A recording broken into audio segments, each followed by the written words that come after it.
భాగస్వామ్యంతో future university అందిస్తున్న ఈ అద్భుత కోర్స్ కేవలం 180 మందికి మాత్రమే లభించే అరుదైన అవకాశం.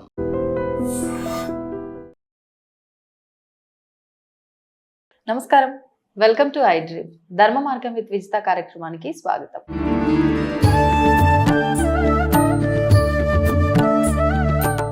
నమస్కారం అమ్మా. శ్రీ గురుభ్యో నమః, శ్రీ మాత్రే నమః. నమస్తే అమ్మా.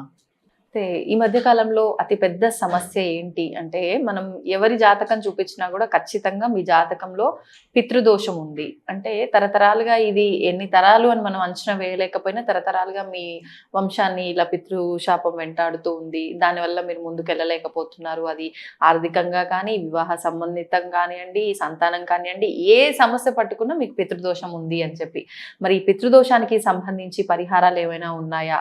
ఈ మధ్యకాలంలో రకరకాల పరిహారాలు వింటున్నాము. కొన్ని అంటే చేయించుకున్నప్పటికీ మాకు రిజల్ట్ లేదు అనే వాళ్ళు ఉన్నారు. అసలు పితృదోషం ఉంటే ముందుగా అసలు ఎటువంటి సమస్యలు ఖచ్చితంగా ఉంటాయి? ఇలాంటి విషయాలన్నీ కూడా తెలియజేయండి. పితృదోషం అంటే పితృవులు మనకి దోషాన్ని ఇస్తారా అని ఇక్కడ ఒక క్వశ్చన్ వస్తుంది. ఏ తల్లి, తండ్రి, తాత అయినా కూడా వంశం బాధపడాలని అనుకుంటుందా? అనుకోరు. వంశం బాధపడాలని అనుకోరు. కానీ ఎందుకు వస్తుంది? వీళ్ళు పరలోకానికి చేరుకోకున్నట్టు మధ్యలోనే ఆగిపోయి ఉంటుంది వీళ్ళ ఆత్మ. అప్పుడు ఈ దోషం అనేది ఏర్పడుతుంది. ఓకే. ఏ తండ్రి, ఏ తల్లి, ఏ తాత కూడా పిల్లలు బాగుండకూడదు, వీళ్ళకి మేము దోషాన్ని ఇవ్వాలని ఎవరు అనుకోరు. బతికుండంగానే అనుకోరు, చచ్చిపోయిన తర్వాత కూడా బాగుండాలని అనుకుంటారు. కానీ వీళ్ళు పితృలోకానికి చేరుకోకున్నట్టు అడ్డుపడి వీళ్ళ ఆత్మకి శాంతి కలుపుకోకున్నట్టు ఉన్నప్పుడు ఈ దోషం అనేది ఇటుపక్క ఉన్న తరానికి ఏర్పడుతుంది. ఓకే. అసలు అలా ఎందుకు ఉండిపోతారు వాళ్ళు మధ్యలో? అలా ఎందుకు ఉండిపోతారు అని అంటే, ఇప్పుడు 3 జనరేషన్స్ తీసుకుందాం మనం. ఫస్ట్ తాత, కొడుకు, మనవడు. ఈ తాత పోయినప్పుడు కొడుకు సరిగ్గా చేసిండడు కార్యాలు ఏవి, ఇది మనవడికి వస్తుంది. ఇప్పుడు ఈ మనవడు ఏం చేయాలి? ఇంకొకటి ఇక్కడ ఏంటి అని అంటే, తండ్రి ఉన్నప్పుడు మనవడు చేయకూడదు. దీంట్లో ఇదొక్క రూల్.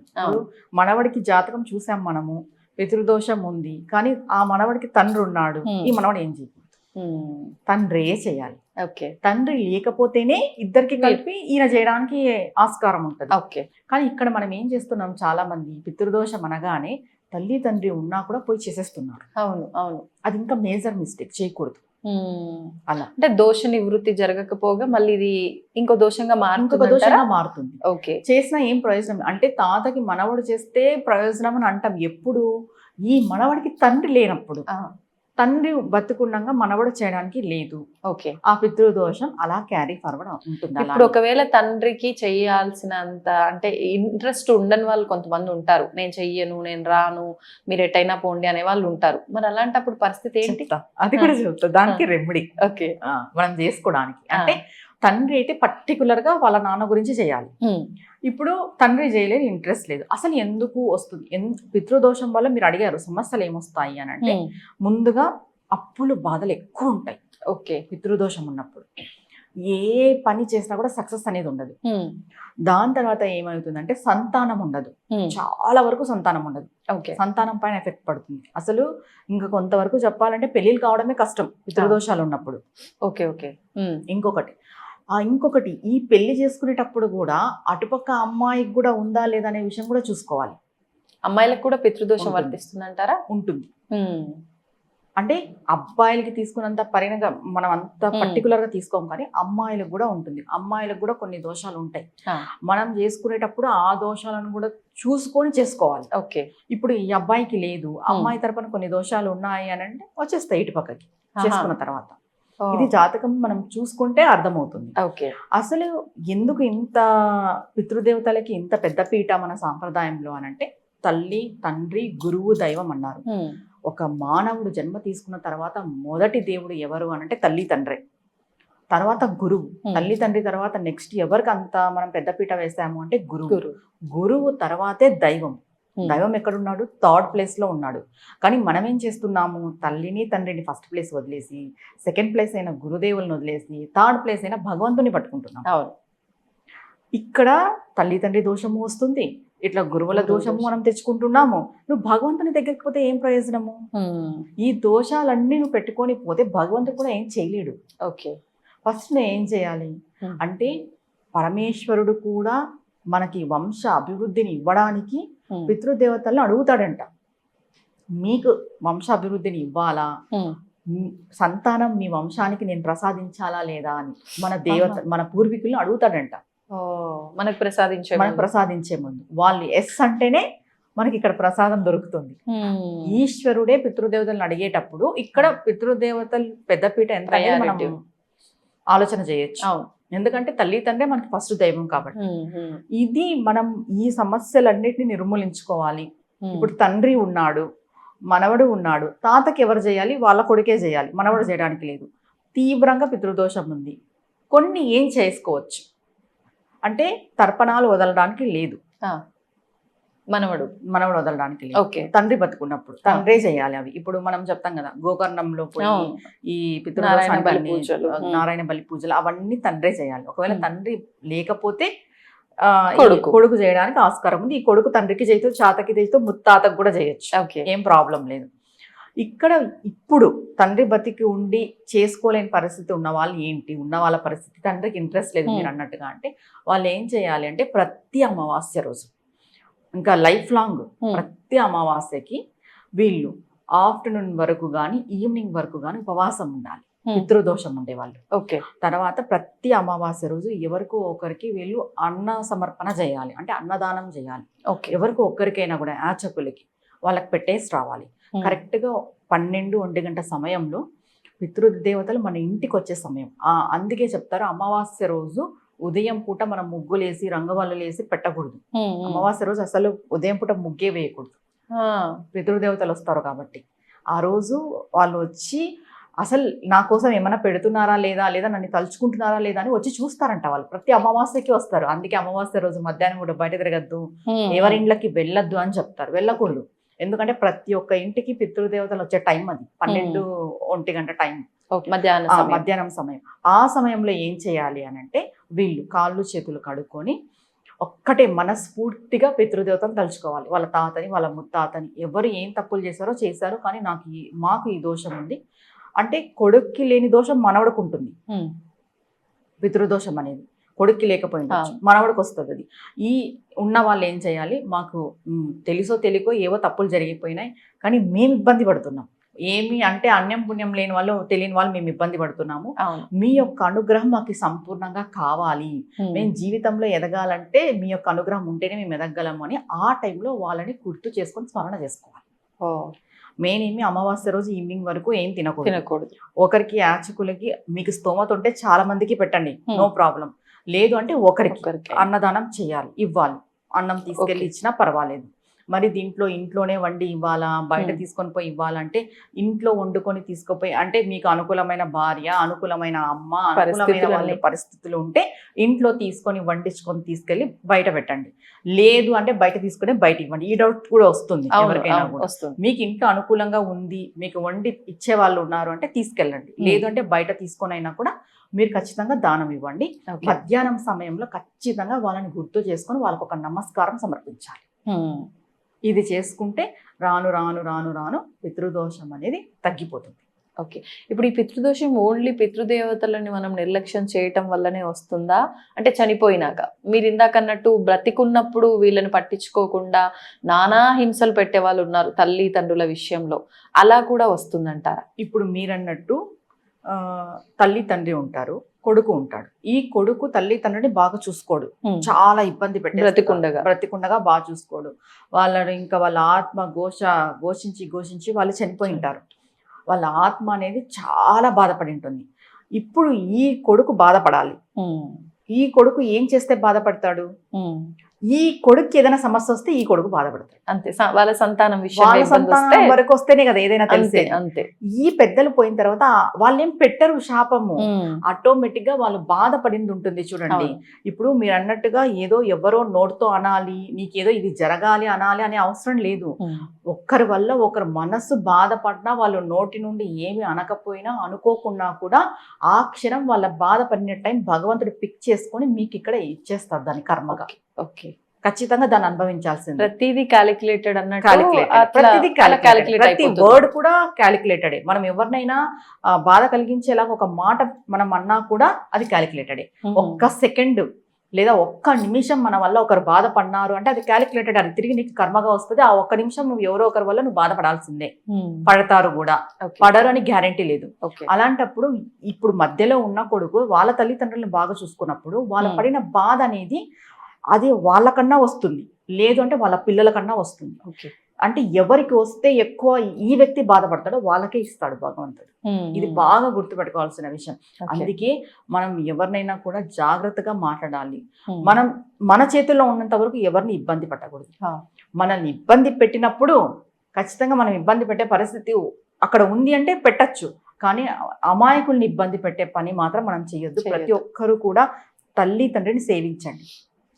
ఏం చెప్తారు అనంటే ఇప్పుడు శివుడికి అభిషేకాలు, ఈ అమ్మవారి పూజలు ఇవన్నీ ఉన్నాయి కదా, నాకు ఇవేవి తెలీదు, నేను ఇవేవి చెయ్యలేను అనే వాళ్ళు కూడా ఉంటారు. కానీ నాకు మంచి జరగాలనేటోళ్ళు ఉంటారు. మీరు ఏ పూజ చేయకపోయినా కూడా, మీరు భగవంతుడికి దండం పెట్టుకోకపోయినా కూడా, భగవంతుడి పైన మీకు నమ్మకం లేకపోయినా కూడా మీ తల్లి తండ్రిని మీరు ప్రతిరోజు సేవించండి. సేవించండి అంటే వాళ్ళ పూజ చేయండి అని కాదు, పొద్దున లేసి వాళ్ళ దగ్గర ఆశీర్వాదం తీసుకోవడం, వాళ్ళని బాధ పెట్టుకోకున్నట్టు మనకి ఎంత వీలైతే అంత. మా నాన్న బాధపడకూడదు, మా అమ్మ బాధపడకూడదు, నా బిహేవియర్ అలా ఉండాలి, నేను అలా నడుచుకోవాలి, నా వల్ల మా అమ్మ మా నాన్నకి మంచి పేరు రావాలి అని ఎవరైతే బతుకుతారో వాళ్ళు ఏ దేవుడికి ఏ సహస్ర అర్చనలు చేయాల్సిన అవసరం లేదు, ఏ అభిషేకాలు చేయాల్సిన అవసరం లేదు, ఏమి చేయాల్సిన అవసరం లేదు. ఆటోమేటిక్ గా భగవంతుని కృప కరుణ కటాక్షము పూర్తిగా సంపూర్ణంగా లభిస్తుంది ఎవరైతే తల్లి తండ్రిని సేవిస్తారో. తల్లి తండ్రే ఆది పరాశక్తి మహాదేవుడు, పరదేవత పరమేశ్వరుడు ఎవడు అంటే మన కళ్ళ ముందు ఉన్న తల్లి తండ్రే. మనం ఎక్కడో అమ్మవారిని చూస్తున్నాం, కైలాసంలో పరమేశ్వరుడు ఉన్నాడు, మణిద్వీపంలో అమ్మవారు ఉందని ఎక్కడో ఉన్న వాళ్ళకి మనం సేవిస్తున్నాం తప్ప ఇంట్లోనే ఉన్నారు పరమేశ్వర స్వరూపులైన మన తల్లిదండ్రులు. వాళ్ళని సేవిస్తే మీకు పితృదోషాలు పోతాయి, మీ జాతకంలో ఏవైనా గ్రహ దోషాలున్నా గ్రహ దోషాలు పోతాయి, అన్ని దోషాలు పోయి మీ జీవితం సంపూర్ణంగా ఖచ్చితంగా ఉంటుంది. మీరు అంతకంటే ఒక 6 నెలలు 1 సంవత్సరం ప్రయత్నం చేయండి, ప్రయత్నపూర్వకంగా సేవించండి. ఏదో జరుగుతుంది అని చెప్పారు, నా వరకే తీసుకుందాం, ఈవిడ ఏదో జరుగుతుంది అని చెప్పింది, తల్లి తండ్రికి సేవిస్తే ఏమో ట్రై చేద్దామని ట్రై చేయండి, ప్రయత్నం చేయండి. ఒక 6 నెలలు సంవత్సరం రోజులు ఉదయాన్నే లేచి మీ తల్లి తండ్రి దగ్గర వాళ్ళ పాదాలకు దండం పెట్టుకొని ఆశీర్వాదం తీసుకోండి. ఒక 6 నెలలకి 1 సంవత్సరంకి మీ జీవితం ఎలా ఉంటుందో మీరు చూసుకోండి. ఖచ్చితంగా డేట్ వేసుకోండి, మీరు స్టార్ట్ చేసిన రోజు ఆ రోజు మీ లైఫ్ ఎలా ఉందో రాసుకోండి ఒక పేపర్ లో, ఒక డైరీలో. ఏ జాతకము ఏ గ్రహాలు ఏవి అవసరం లేదు, ఏది అవసరం, నేను చెప్తాను అన్ని మారిపోతాయి. ఏ సహస్రార్చన పూజలు అవసరం లేదు, ఏ రుద్రాభిషేకాలు అవసరం లేదు, ఏ హోమాలు అవసరం లేదు, ఏవి అవసరం లేదు. ఒక్క తల్లి తండ్రిని సేవిస్తే చాలు. ఇవన్నీ చేసిన పుణ్యఫలం వాళ్ళ ఖాతాలో పడుతుంది. అంతగా అంటే మీరు ట్రై ఇప్పుడు చూస్తారు కదా, ప్రయత్నం చేసి చూడండి. మీరు స్టార్ట్ చేసే రోజు డేట్ వేసుకోండి, మీకున్న సమస్యలని రాసుకోండి. ఒక 6 నెలలు 1 సంవత్సరం తర్వాత మీరే చూడండి రిజల్ట్. ఇంకా మనం చెప్పాల్సిన మీ తల్లి తండ్రిని మీరు సేవించి వాళ్ళని ఏ విధంగా బాధ పెట్టుకోకున్నట్టు మీరు చూసుకొని మీ జీవితం మీరు గడపండి. మీ జీవితం ఎలా బాగుండదో చూద్దాం. ఇప్పుడు మీరు ఇందాక పితృదోషానికి సంబంధించిన పూజల గురించి 3 తరాలని మీరు ఉదాహరణగా తీసుకున్నారు, తాత, తండ్రి, మనవడు. ఇప్పుడు మనవడు ఉన్నప్పుడు విషయం మనం మాట్లాడుకున్నాం. అసలు ఆ తండ్రి తర్వాత వంశంలో ఇంకా మగ సంతానం లేకుండా వరుసగా ఆడవారి పుట్టిన సందర్భాలు కూడా మనం చూస్తూ ఉంటాం. 2 ముగ్గురున్నా 4 ఆడపిల్లలే ఉంటారు కానీ మగ సంతానం అవ్వదు. మరి అటువంటప్పుడు ఇక్కడ తండ్రి లేడనుకోండి, తండ్రి వెళ్ళిపోయాడు అనుకోండి, అసలు ఎవరు జరిపించాలి వాళ్ళ పితృకార్యాలు? ఇంకా ఏం లేదు, వాళ్ళకి విముక్తి అనేది లభిస్తే భగవంతుడు అంటే ఈశ్వరేచ్ఛ లభించాల్సిందే. లేదు అని అంటే వాళ్ళ ఆత్మఘోష అలానే తిరుగుతుంటది. ఈ ఆత్మఘోష అనేది ఏమైతుంది అంటే మీరు అన్నట్టుగా ఈ స్త్రీ సంతానం ఉంటుంది కదా, వీళ్ళ లైఫ్ పైన ఎఫెక్ట్ పడుతుంది. ఈ స్త్రీల యొక్క జీవితం కూడా బాగుండదు. మళ్ళీ వీళ్ళు పురుషులుగా పుట్టాలి, అప్పుడు మళ్ళీ సంబంధం ఉంటుందా జన్మకి? ఇప్పుడు మీరు అన్నట్టుగా పురుష సంతానం ఆగిపోయింది, వాళ్ళ ఆత్మఘోష అలానే ఉండిపోయింది. మళ్ళీ ఆ ఆత్మఘోష అనే ఆత్మ ఏమైతుందంటే మళ్ళీ ఇంకొక జీవుని తీసుకుంటుంది. ఖచ్చితంగా భగవంతుడు శరీరాన్ని ఇచ్చి లేదా ఏదో ఒక విధంగా మళ్ళీ మనకి ఇది చేసి దాన్ని అంతా తీర్చుకునే ఇది ఇస్తాడు. లేదు అని అంటే పూర్తిగా వాళ్ళ వంశం నిర్వంశమైంది అంటారు కదా, అది ఎందుకు అవుతుందంటే పూర్తిగా పితృదోషం వల్లే అవుతుంది. చాలా మంది అంటుంటారు నీకు వంశం ఉండకూడదు అని, మనం వింటుంటాం. అది చాలా పెద్ద మాట. అసలు ఆ మాట అనకూడదు, ఎవరికి కూడా ఆ మాట అనకూడదు. అది భగవంతుడు ఇవ్వాల్సింది. ఇప్పుడు కంప్లీట్ గా ఆడపిల్లలే పుడుతున్నారు అని అంటే వంశం లేనట్టే కదా, లేనట్టే. అప్పుడు వాళ్ళు ఖచ్చితంగా పితృశాపం ఉన్నట్టే. ఎప్పుడైతే పితృదేవతలకు అనుగ్రహం ఉంటుందో వంశాభివృద్ధి అనేది జరుగుతూ పోతుంది. ఇక్కడ మనం అప్డేట్ అయ్యాం కాబట్టి ఆడపిల్లలు మగపిల్లలు అనేది చూసుకోకూడదు అని చెప్తారు.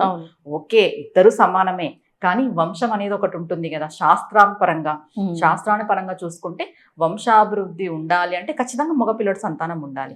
తాత తండ్రి వాళ్ళ పేర్లు ఇలా వృద్ధి చెందుతూ పోవాలి అంటే మగపిల్లోడి వల్లే జరుగుతుంది, అబ్బాయి వల్లే జరుగుతుంది. అది నిర్వంశం అయింది అంటే వాళ్ళకి కంపల్సరీ పితృదోషం ఉన్నట్టే. అక్కడికి ఇంకా వాళ్ళ వంశం నిర్వంశం ఇంకా ఏం ఉండదు. ఇప్పుడు కొన్ని సందర్భాల్లో మన తరఫున అంటే పురోహితుణ్ణి అలా భావన చేసి మనం ఆ అర్హత ఆయనకిచ్చి ఆయన రూపంలో మనం చేయించవచ్చు కార్యక్రమాలు అని కూడా అంటుంటారు కదా, ఇది వర్తించదంటారా? వర్తించదమ్మా. డిఎన్ఏ అనేది చాలా ఇంపార్టెంట్.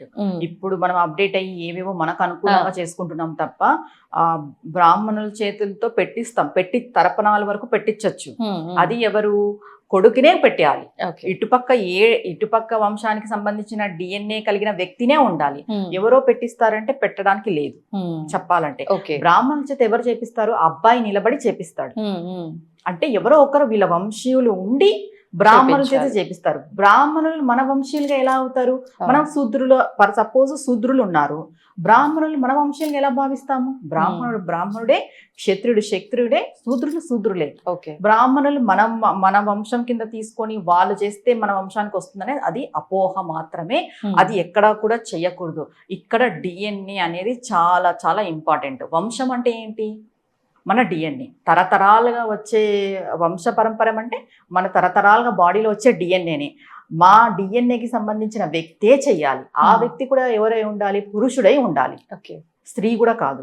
ఒక్క పురుషుడికే అర్హత ఉంది. తర్పణాలు కానీ పిండ ప్రదానాలు కానీ చేసే అర్హత పురుషుడికే ఉంది. ఇప్పుడు అమ్మాయిలు చేయకూడదా అని అంటే బ్రాహ్మణులతో చేపించచ్చు, అంతేగాని సొంతంగా వాళ్ళ చేతితో చేసే అర్హత లేదు. ధన్యవాదాలమ్మా. నమస్తే అమ్మా. And for more videos, please subscribe to iDream channel. Subscribe to iDream Media. Please subscribe to iDream. Please subscribe to iDream. Please subscribe iDream. And please subscribe to iDream. For more videos, subscribe to iDream. please like, share and subscribe to the channel. Congratulations, iDream. Subscribe to iDream. Subscribe to iDream. So subscribe to iDream Media. iDream ki iDream team andarki huge congratulations. Please subscribe iDream Media. Please subscribe to iDream. Subscribe iDream. Please subscribe to iDream. iDream అంటే నా కళల ఛానల్ను subscribe చేసుకున్న నోరు తిరుగుతలేదు, మీరైతే గంట గుర్తు కొట్టండి. For more such videos, please subscribe to iDream. Subscribe to iDream. Please subscribe to iDream. Please subscribe iDream Media. Please do subscribe to iDream. Please subscribe to iDream Media. For best entertainment and information, please subscribe iDream. And don't forget to subscribe to iDream.